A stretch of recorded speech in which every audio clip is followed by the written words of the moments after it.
Hello, welcome back. Sean here, Mountains Garage. In the last video, I promised you I was going to prep my Powerglide case for assembly. I cut the bell housing off, ground it, scraped it, cleaned it, washed it, painted it, and I've put a few trinkets on it already. We'll go over that. The goal of this video is to go over the parts I'm going to use. And the goal of this video series is to not put a piece in this transmission without explaining why and other options, because man, there's a lot of options in a Powerglide. The first option I chose was to put an aftermarket bell housing on it. I have a JW that I'm going to use. It's a couple years old, only because I got a deal on it. It would not be my first choice. I've done enough of these now that, there's nothing wrong with the JW. I just think I'd rather have a BTE or an ATI, probably in that order. My first choice would be a BTE, ATI a close second, and the JW is going to be third. When I cut the bell housings, I've gone over this before. I showed you last video how I marked it on the pan rail, and I cut through here. I dipped down to get close to the pump. Now, a Powerglide doesn't have the 3 raised areas like a Turbo 400, but I don't want to touch the original pump opening. But I want to be absolutely flat across it. So it grinds really fast despite all these ribs. It's a pretty impressive case in this area compared to a Turbo 400. It is really thick and really beefy, so I just want to grind that perfectly flat. I want to see the mechanical connection. The pump sticks out maybe a 1/16 of an inch with the gasket, and I'll be able to look right in here and see my gasket, which I'm going to use. I use the ATI gasket on all the bell housings now. It just seems easier. I'll give you the part number when we get there. But I need to see this mechanical connection. I don't care that I have an 1/8 inch gap. So many people get lost in worrying about that gap that they destroy the case. There'll be a high spot, they'll pull the threads out of the case, it'll leak. They create such a mess worrying about this stupid cosmetic gap. It's a bell housing on a transmission. It's not a centerfold. Just cut it flat. So, those are my words of advice. I spend a lot of time on the internet just like you do, and you watch the same mistake happening over and over again. There are professionals that do it in a mill. They do a super nice job. I want to see this mechanical connection. I don't care that I have an 1/8 inch gap. I guess I've covered that. Let's move on. Starting with the tail housing, while the transmission case was in the parts washer cleaning for the final time, I took the worst tail housing that I had, and I scraped all the goo and crud off it, and also ran it in the parts washer and gave it a coat of paint with this Krylon stainless steel finish. I think it looks nice. Sometimes when you use Servo metallic paint, it ends up looking like you tried to make it fake chrome and it's really gross. This has got a good looking finish. I drove a 7/8 freeze plug in for the Speedo. We won't be using that. I had a brand new, well, almost brand new mount kicking around. I put a new bushing in it.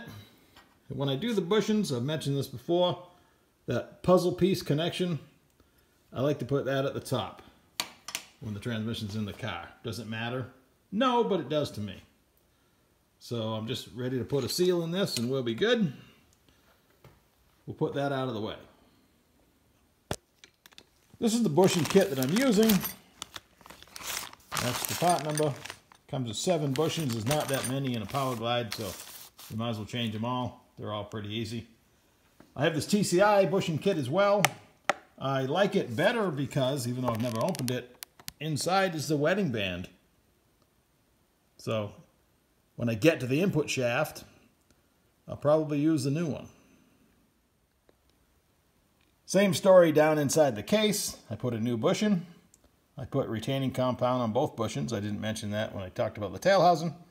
And I put the puzzle piece at the top. I plugged the hole, the small hole you see at 1 o'clock from the back side. I'll show you that when I flip the case around. And I've drilled 5/16 down around 4 o'clock. That is going to be my reverse apply now for the trans brake. I drilled up through this passage that intersects the reverse apply hole we just looked at. Also 5/16. On the back of the case, I drilled and tapped. This hole was already 1/4 inch, so it was ready to be tapped 5/16. I had a coarse set screw or grub screw, so that's what I used. I used 5/16 coarse, tapped it in so it would be below flush. That hole is plugged and non-functional now. This will be my reverse piston apply hole. I could have plugged this one also, but I chose not to. I'm going to use a plate, the gasket and plate back here, to plug it off when we get there. The stock Powerglide band adjuster, it goes all the way down through, is weak and will bend in this area right here. And when that happens, you lose your band adjustment. So for another mere $33, I bought the Sonex Super Duty band adjuster. And here I put my universal linkage in. So now that's ready to go. When you put the valve body on, there's a plate that holds it from going in and out. But I put a new seal in. And it's a simple matter just to clamp around it. There's a flat spot on it. There's no way to do this wrong. So it looks somewhat complicated, but it's not. On the passenger side of the case, I drilled and tapped the vent and put in my fitting that's going to go down to my catch can. I haven't got the cool line fittings yet, but they're 1/8 pipe to -6. They'll be here shortly. Next, there's no reason why I can't install my new Sonex band servo. And yes, it's purple. There's a nice billet piston, 2 rings, since the factory one had 1. So this will have 2 sealing rings in the bore. They're Teflon. Comes with gaskets, simple instructions. You use a stock return spring. And the cover is probably going to get covered, because I believe my transmission shield also bolts on there. I haven't had it out of the box yet, but I'm going by memory from 3 decades ago that these, one or all of these bolts is involved in bolting on the transmission shield that I'll have over the body of the transmission. So, but right now I'm going to go find my stock spring, put my seals on, lube it up, and shove this in the case as well. Why not? This is my stock band apply piston. I need to use the rod and the clip, put it in my new one.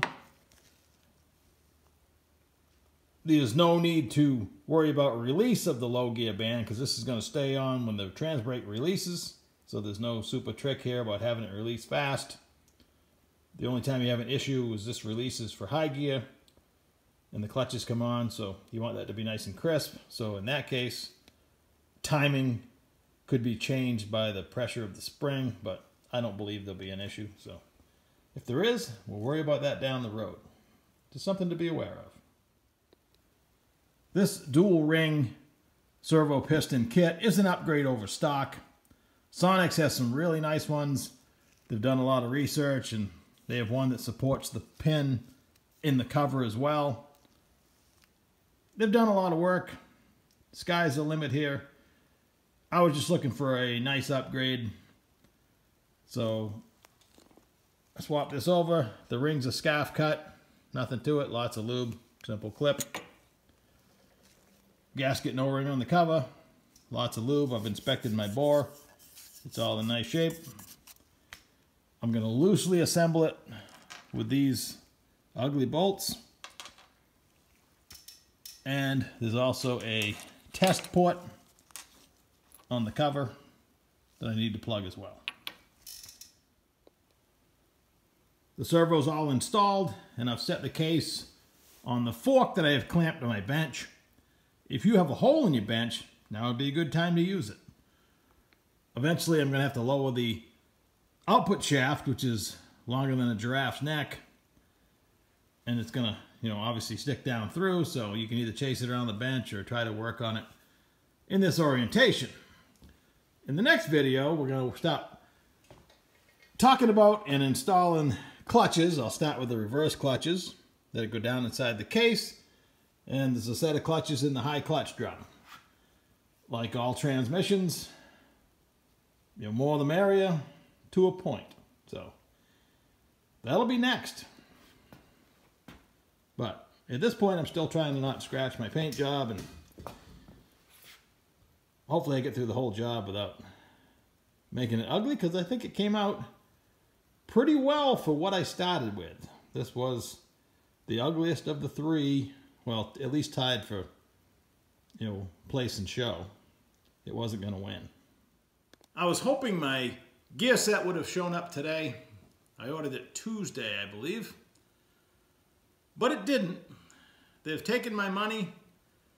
I haven't got any tracking information. It's the first time I've dealt with this place, but I did get a deal. And I paid with PayPal, so if things go awry, I'll most likely get my money back. But I have faith. The beauty of a project like this is even if I had the gear set, it would just be sitting in the case. I still need to build the clutch packs and the pump. So, fortunately with the Powerglide, I can drag my feet and it's still not going to take very long because there's just not that many parts in there. So tune in maybe tomorrow or the next day and we'll continue to work on the Powerglide project. Please subscribe, like, share, and post a comment, all that stuff. It doesn't matter how many subscribers you have, everybody wants more. That's what it's all about. That's what it, well, not the only reason you do this, but that facilitates everything you see. So, doesn't cost a dime.